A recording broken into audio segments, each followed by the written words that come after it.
Hey there, everybody. Welcome to Broadband Deployment News. So when is all of this broadband money going to be deployed, or when are these grants going to be issued? Well, a couple of different possibilities there, so I'll talk about that in just a second.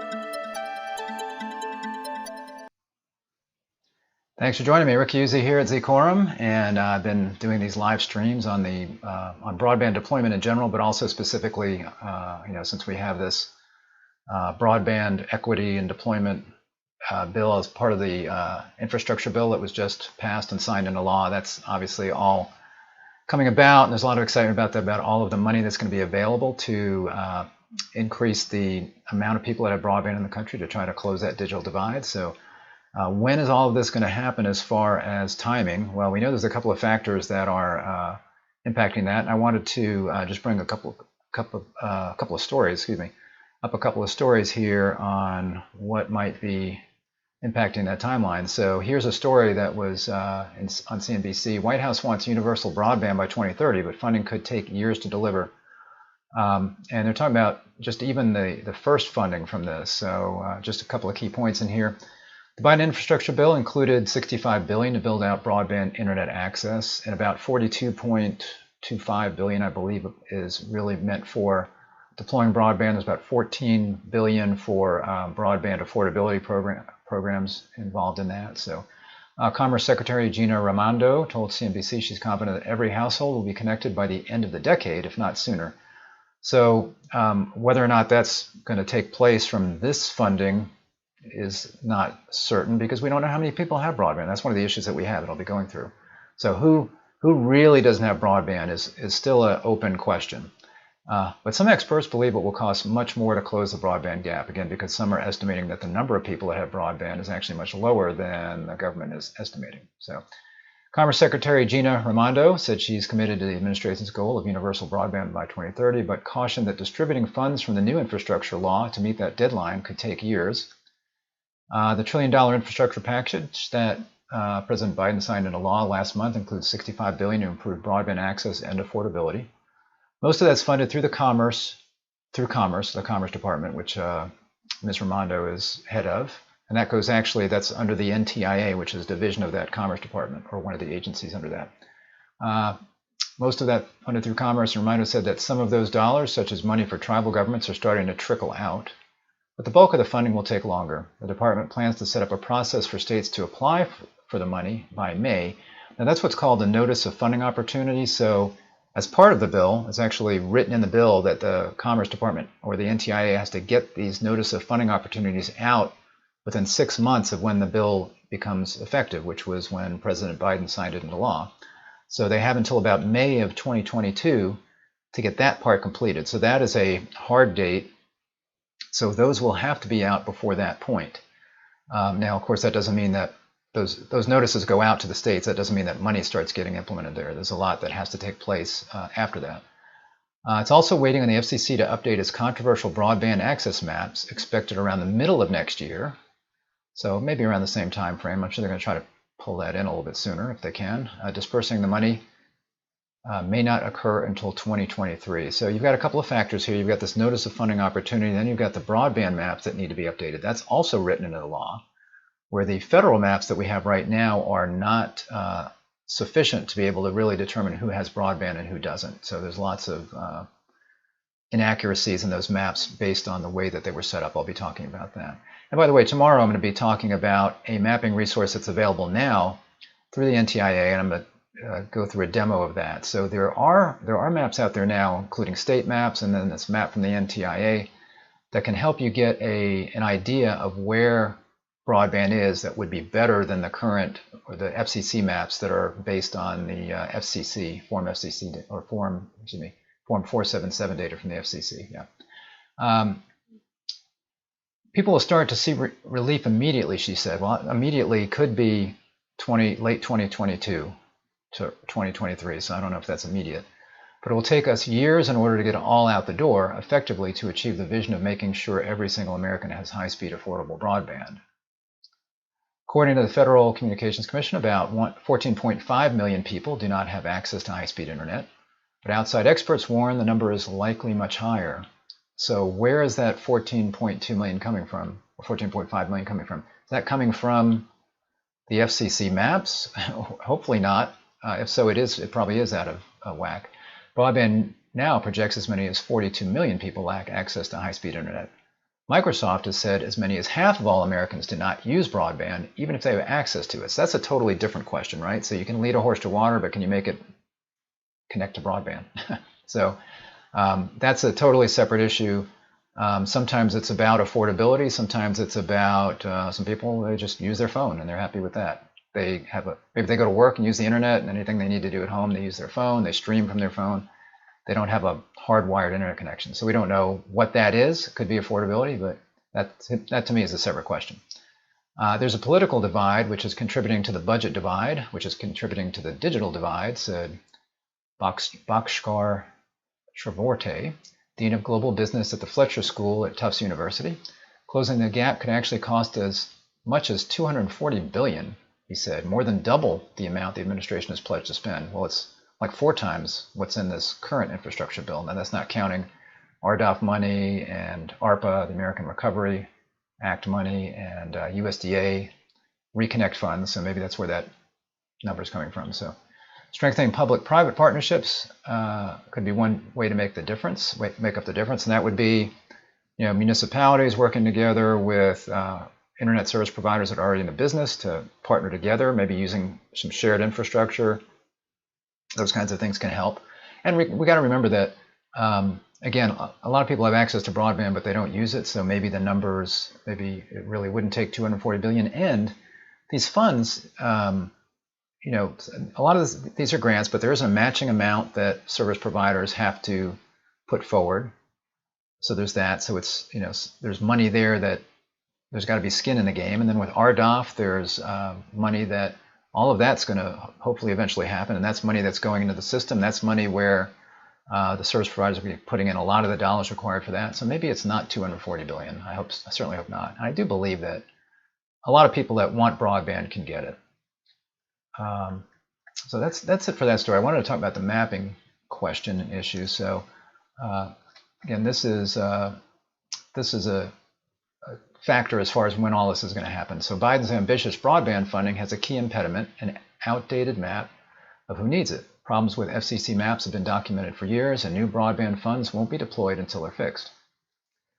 For years, Don Edmondson complained to AT&T about his sluggish DSL internet, the only option to get online in his home, about 12 miles north of Athens, Georgia. So he's pretty close to Athens, Georgia, university town here in the state of Georgia, not too far from Atlanta, and all he had available was AT&T and DSL. Now AT&T's been going through and upgrading to fiber very, very quickly compared to some other operators like maybe Frontier and Windstream, for example. But in his particular area, he had AT&T, but he just had DSL, and he didn't have fast service, and he'd been complaining about that. He was willing to pay more for faster speeds, but company after company didn't serve his area. Then he learned that maps from the FCC designed to show what internet services are available to people around the country told a different story. According to FCC maps, his home is eligible for a fixed wireless plan with T-Mobile. When he checked their website, he was told it wasn't available in his area. So that's one issue. I guess this particular map that he was looking at said that T-Mobile was there, and they might be there. It might be that they serve some customers in his census block, but he's not one of them. It might be that they only serve one customer, as we'll see here in a moment. They only serve one customer in the census block, and he's not it. So the federal government is slated to pump a record amount of funding into projects to expand internet access and affordability, but Edmondson experience highlights critical obstacle to the historic investment, a dearth of accurate data about which Americans actually have access to internet service. The problem with the FCC maps have been well documented for years. Telecommunication experts, lawmakers, and even the agency's commissioners acknowledge that the maps overestimate the number of Americans who have reliable internet connections. Because the maps are based on census data, if even one household in a census block, a statistical area that conveys population data, has broadband available, then the agency considers the entire group served. So again, what that means, if you've got this census block on the map, and it's a small area. It's smaller than, obviously much smaller than a county, that kind of thing generally. But if you got that census block, that's what they're looking at. And it could be that you've got a customer on one end of that, or it could be just one customer, but let's say it's a handful of customers on one end of that have good service, but then 90% of it or more don't have the same kind of service, and they're under the federal definition for broadband. The FCC still considers that served, because if one customer in that census block has it, then they consider it a served area, and that's what has to change. And it's showing here, it's interesting because I live in Georgia, so it's saying to find places that lack broadband access, Georgia made its own map. And they're showing a comparison here of what the FCC map looks like in comparison to what Georgia says it serves. So you've got these darker areas here that are showing served on the FCC map, and you can see on Georgia's map there's far fewer areas that it's showing as served. And I actually pulled up the map because I think it's an interesting map because it's interactive. So they've got two maps. They've got just their regular Georgia broadband availability map, but then they have a version that's got the FCC versus the Georgia broadband map, and that's a comparison, and that's what I'm looking at right now. And it's got this little slider bar on it. So right now we're looking at the FCC's determination of what is served in Georgia based on their definition of broadband, which is 25 by 3, 25 down and 3 megabits per second up, and again, at least one customer in a census block having that level of service available. And as you can see, it's quite different when you look at what Georgia says is served. I can just swipe that over and I can look at it. So if you look at, so for example, you see some counties down here where it's saying, FCC is saying that's served because there's at least one customer that has that. But as I swipe over those counties, you can see this one here, not quite so much. And it's the same with other areas of the state, like right up in here, this county right there. That's the FCC's version of this, and then you can see it's quite a different story on the Georgia map. So what Georgia does is their approach is very similar to what the Broadband Infrastructure Act has said that will be an unserved area now, which is that 80% of an area has to be less than that, not just one customer, for example. So that's the way that they're looking at it. So that's the Georgia map. So kind of back to the story here. Oops, wrong place, hold on. So back to the story. In addition to using broad census data, experts have also criticized the agency for relying on information directly from the companies that provide internet service without adequate checks on whether it's accurate. So one of the things that they have to do is they have to have a challenge process where customers can challenge whether an area is served, and actually service providers can challenge whether an area is served, because if they are providing broadband service to a percentage of that particular census block, then they need to be able to challenge that as well. Jessica Rosen-Worcel, the chair of the FCC, told lawmakers at a November confirmation hearing that the federal government maps stink and that improving them is an urgent priority, but because of a combination of technical challenges and convoluted federal procurement processes, the improvement has been slow. Imagine that, convoluted federal procurement processes, hard to believe. State officials emphasize that it's not just enough to ensure that people have access to broadband networks. They also have to make sure people can afford to pay for the service and know how to use the internet. The infrastructure package also allocates significant funding for affordability programs as well as digital literacy programs. So again, about 14.2, I think, billion in what they call the Affordable Connectivity Program. That's superseding the EBB, which is the, can't remember that acronym. Anyway, it's the EBB. That's what it currently right now, where people have signed up to get the funds for that. Mapping the last mile. Millions of Americans live in rural areas with low population density and topographical barriers that leave internet service providers with little financial incentive to provide service. That's been the main problem, right? So internet service providers, they want to go where they can sell the service. So it's easy to go into an urban area where there's lots of, city, town, where there's lots of potential customers. You lay your fiber, you lay your cable, you put up your wireless towers, whatever you're doing, you can hit a lot of people, you get a lot of people to sign up, and then you can recoup your costs. Well, it's difficult to do in a very rural area where you've got one customer every several miles, just a couple of customers per mile, that kind of thing. Or if you've got a difficult, people are on top of a mountain, it's hard to get fiber up to them, or wireless shots because of line of sight. So that's been the challenge, and we're trying to overcome that. Efforts to reform the FCC mapping system have been underway for more than a year. In March 2020, As the pandemic moved large swaths of American life online, former President Donald Trump signed a bill into law that would require the FCC to collect more detailed data about the availability of internet service. Now, in December of 2020, Congress passed $65 million in funds to complete the job. So that was December of 2020. I think in January, everything went into place where they started working on that. But it says here, months later, the agency still can't say when the maps will be available. So I'm sure they've got a lot of pressure on them to get them available by this 6-month time frame before these notice of funding opportunities go out, because the maps need to be there for people to be able to determine what they have. But again, the states are taking it on their own if they can. And the lack of new data is making it impossible for state officials to plan for how they might use the new infrastructure funds. In the absence of new FCC data, many states have taken matters into their own hands, as Georgia did.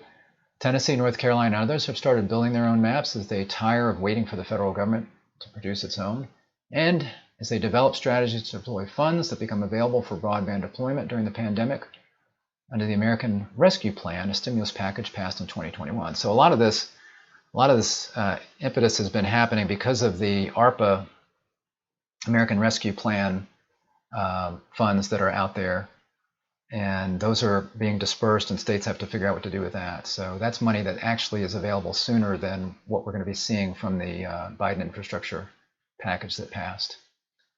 It's critically important to have address-level mapping in order to target funding as precisely as possible to housing units currently lacking adequate fixed broadband service, AT&T spokeswoman Megan Kitterer said. And that's really the goal, is a federal broadband map where you can put in your address, or any address, I guess, and see, do you have broadband? How fast is it? How many options are there? And then maybe some other things, such as what's the latency? Because all that stuff's going to have to be reported back to, I think, the FCC or the NTIA. So all of that stuff, all that data is going to be available. It's going to help consumers make a choice as to what they do if there's competitors there.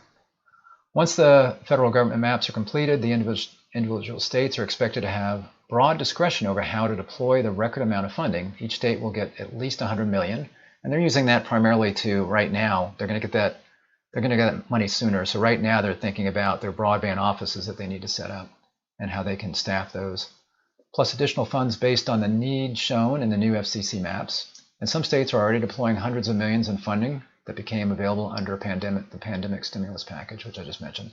That massive influx of cash could pose a challenge for state governments. States are at varying levels of readiness. Georgia already has roughly 10 people across various agencies working on broadband.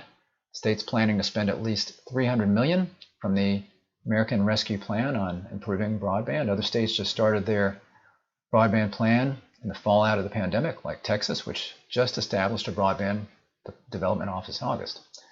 North Carolina has a goal of ensuring 80% of households have high-speed internet subscriptions by 2025, up from the current 73%, but people have to be able to afford the service. The state currently considers a bill affordable if it's 2% or less of a household's income.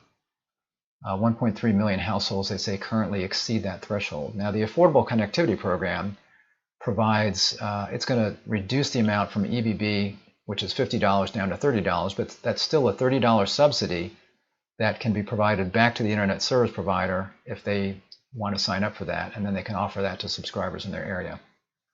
Chip Pickering, CEO of the Internet Company Trade Association Encompass and former Republican Mississippi Congressman, says it's also critical that new networks are future-proof and built to support high speeds, unlike past efforts to expand the internet that swiftly became obsolete. Our mistake has been we subsidized and funded the past, Pickering said. We subsidized monopolies and we subsidized old networks because we didn't promote competition. Telcos and cable companies have maintained outdated networks of copper and coax. And I would imagine a lot of cable companies would object to that as far as coax, because most cable companies have hybrid fiber coax, so they're deploying further and further out toward the edge with fiber. They're providing speeds that are quite a bit higher generally than the definition of broadband for the FCC right now, which is 25 by 3. And really, I guess there's that 100 by 20 bar that they have to meet now. So in the broadband infrastructure bill, there's unserved and underserved. Unserved is the 25 by 3 level, anything under that, and you're underserved if you're under 100 by 20. So that would be an area where if somebody's under 100 by 20, then competitors can come in and get grant funds through this program. So if you're a service provider in an area and you don't want to see any more competition, you need to get your service up to 100 by 20, basically. And you've got some time to do it, it looks like, because the maps are not going to be ready. So that's just something for, again, service providers in an area that make sure that you're providing good broadband service. So we'll have to see how this does impact competition, because there are cable companies that are deploying DOCSIS 3.1, and some will be doing DOCSIS 4.0, probably not the smaller ones, but DOCSIS 3.0 and 3.1 for cable operators can probably get them over that 100 by 20 mark. And then lots of phone companies now are upgrading their old DSL to fiber. So we'll see what competition there is. There'll always be competition probably from something like Starlink as well, which could, that low Earth orbit satellite could exceed 100 meg by 20. That's certainly possible with low Earth orbit satellites as well as 5G. So there may be competitors coming in even if they don't get funding. Thanks for joining me today. Again, next time I'm going to be talking about the NTIA's broadband map that they have now. There's a lot of data on there, so if you're wanting to get a sneak peek at what may be available in a particular state, particular area, you can go to that map. So I'm going to show that map. I'm going to kind of walk through it, show a lot of the features in there. So that'll be tomorrow. So just if you're not subscribed, make sure you click the subscribe button. Click the little bell icon, and then you'll be notified when I'm live. If you can't watch it live, it's always recorded immediately afterwards, so you can see it then. If you get the notification, just watch it later. Thanks for joining me, and I will be back tomorrow. Take care. Bye-bye.